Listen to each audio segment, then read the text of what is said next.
Soyez les bienvenus dans votre journal de l'Afrique. Et à la une de l'actualité, la Cour pénale internationale saisie par le gouvernement gabonais. Le procureur va ouvrir un examen préliminaire sur les violences post-électorales. Elle décidera ensuite si elle ouvre une enquête. L'économie béninoise mise à rude épreuve depuis la chute du Naira, la monnaie nigériane. Le Bénin, très dépendant de son voisin, a bien du mal à réexporter les marchandises débarquées au port de Cotonou. Un reportage à suivre dans cette édition. Et puis le défi des autorités nigériennes face à la fièvre de la vallée du Rift. L'épidémie progresse rapidement dans le nord du pays. 25 personnes au moins ont été emportées par la maladie selon le ministère de la Santé. À la demande des autorités gabonaises, la Cour pénale internationale lance sa machine judiciaire. La procureure va procéder à un examen préliminaire sur les violences survenues au lendemain du scrutin, étape nécessaire avant une possible enquête. Jean Ping, le candidat malheureux à la présidentielle, refuse lui toujours le dialogue avec le pouvoir en place. Valériane Gauthier. Devant plusieurs centaines de ses partisans réunis autour de sa piscine, Jean Ping rejette l'appel au dialogue lancé par Ali Bongo. Celui qui se déclare le président élu depuis le scrutin du 27 août demande à ses partisans de mener une résistance active. À ces appels trompeurs à un dialogue de légitimation, nous disons non. Le peuple gabonais doit rejeter et faire obstacle avec la plus grande détermination à cette nouvelle imposture qui veut s'imposer à notre pays. Investi mardi pour un second septennat, Ali Bongo a chargé son ancien ministre des Affaires étrangères de former un cabinet. J'ai été instruit de proposer au chef de l'État un gouvernement largement ouvert. C'est un gouvernement d'ouverture, largement ouvert aux forces vives de la nation. Le nouveau Premier ministre doit annoncer dimanche la constitution de son équipe. Quel sort pour Blaise Compaoré, mis en examen pour haute trahison et attentat à la Constitution. Il ne sera pas présenté à la Haute Cour de justice. Selon le procureur, ces deux infractions ne figurent pas dans la loi fondamentale. En revanche, le président déchu fait toujours l'objet de poursuites pour avoir autorisé l'usage d'armes contre des civils. Cela s'est passé lors des soulèvements populaires en 2014. En République démocratique du Congo, le dialogue national reprend dans un contexte tendu. Il avait été suspendu vers la mi-septembre en raison des violentes manifestations pour le départ du président Joseph Kabila. Emmenés par Étienne Tshisekedi et Moïse Katumbi, de nombreux opposants rejettent ce forum. Ils exigent le départ purement et simplement de l'actuel chef de l'État au terme de son mandat en novembre prochain. Et puis sachez que face à une nouvelle vague de violence dans le pays, Washington a sommé les familles du personnel diplomatique américain de quitter la RDC. Le Nigeria n'est plus la grande puissance économique d'Afrique. En pleine récession depuis la baisse du cours des matières premières, le pays entraîne aussi dans sa chute le voisin béninois.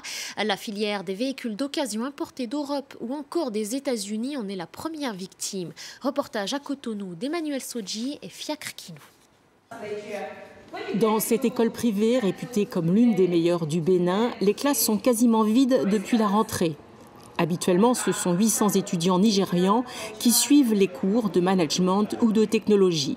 Mais depuis que le Naira, la monnaie du Nigeria, a perdu la moitié de sa valeur, ce n'est qu'une centaine d'étudiants qui est revenu. Nous n'avons pas pu récupérer les fonds que les étudiants nous devaient. Ils attendaient d'un jour à l'autre que le Naira remonte, alors que le Naira est toujours dans sa chute vertigineuse, et ils n'ont pas pu payer et ils sont partis. La principale ressource du Bénin, c'est l'argent des Nigérians. Parmi l'un des secteurs sous perfusion du pays anglophone, le commerce des voitures, importées d'Europe et des États-Unis. Avant la chute de l'économie du plus grand producteur de pétrole du continent, 90% de la clientèle ici était nigériane. Ça fait 12 ans qu'on est dans les voitures et je crois que c'est la première fois on ressent ce qu'on ressent aujourd'hui. On perd 70% des chiffres d'affaires ici au parc. Avant la chute du Naira, on vendait au moins 5 à 6 véhicules par jour des fois 4 fois.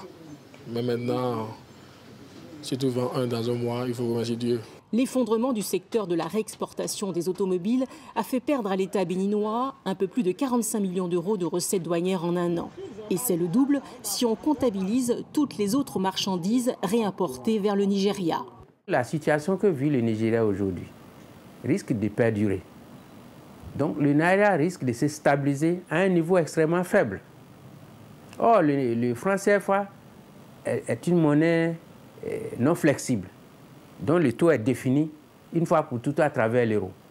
Si ça se passe comme ça, ça veut dire que notre capacité de compétitivité va être menacée pour une longue période. 90% du commerce extérieur du Bénin est arrimé au marché nigérian. Toutes les activités industrielles sont également menacées, en concurrence directe avec l'industrie au Nigeria, un secteur devenu extrêmement compétitif. Le Niger, frappé par la fièvre de la vallée du Rift, cette maladie virale touche principalement les animaux mais peut aussi contaminer les hommes. L'épidémie s'est déclarée en août dernier dans le pays. Au moins 25 personnes ont déjà succombé selon le ministère de la Santé. Et les autorités appellent donc la population à la plus grande prudence. Laurent Berstecher. La fièvre de la vallée du Rift. Cette maladie hautement contagieuse a déjà fait plus de 20 victimes au Niger depuis la fin août. Afin d'empêcher une épidémie, les autorités ont érigé un centre médical d'urgence dans la région la plus touchée par le virus.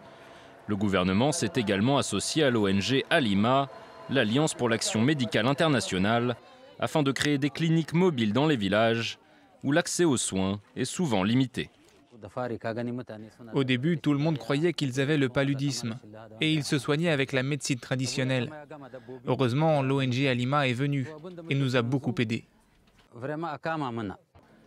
La maladie se manifeste par des saignements et une perte de la vue. Elle est transmise par les moustiques, mais aussi par les animaux, et touche donc particulièrement les populations rurales. Alors qu'il n'existe aucun vaccin ni traitement reconnu, le meilleur moyen d'éviter la propagation du virus reste la prévention. À la mi-septembre, les autorités nigériennes se sont rendues au festival Cure Salée, un rassemblement annuel de tribus Touareg et Wodabé dans le nord-ouest du pays.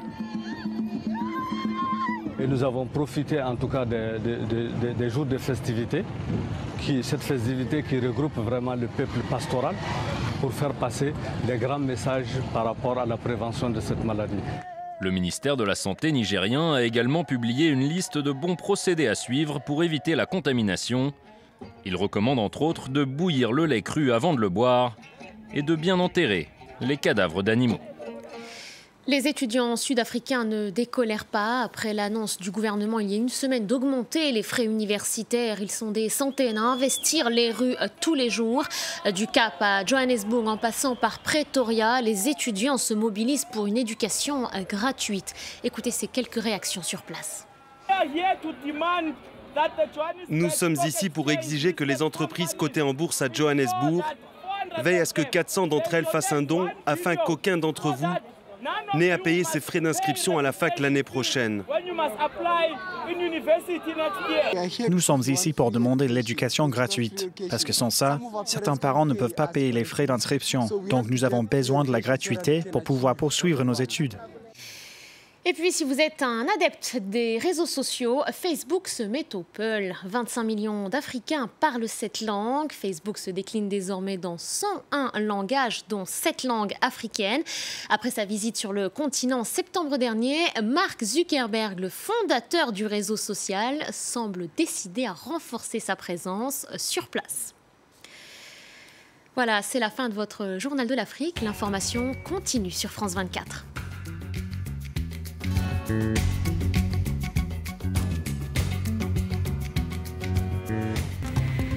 Les observateurs Ligne Directe, présentés par Gaël Faure.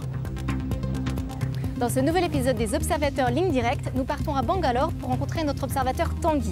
Il est l'un des milliers de jeunes Africains à s'être rendus en Inde pour poursuivre leurs études. Et s'ils sont nombreux à apprécier leurs cours, ils doivent aussi faire face à plusieurs problèmes. Ils sont régulièrement victimes d'attaques de foule dans la rue et certains se sont fait arnaquer par des universités sans scrupules.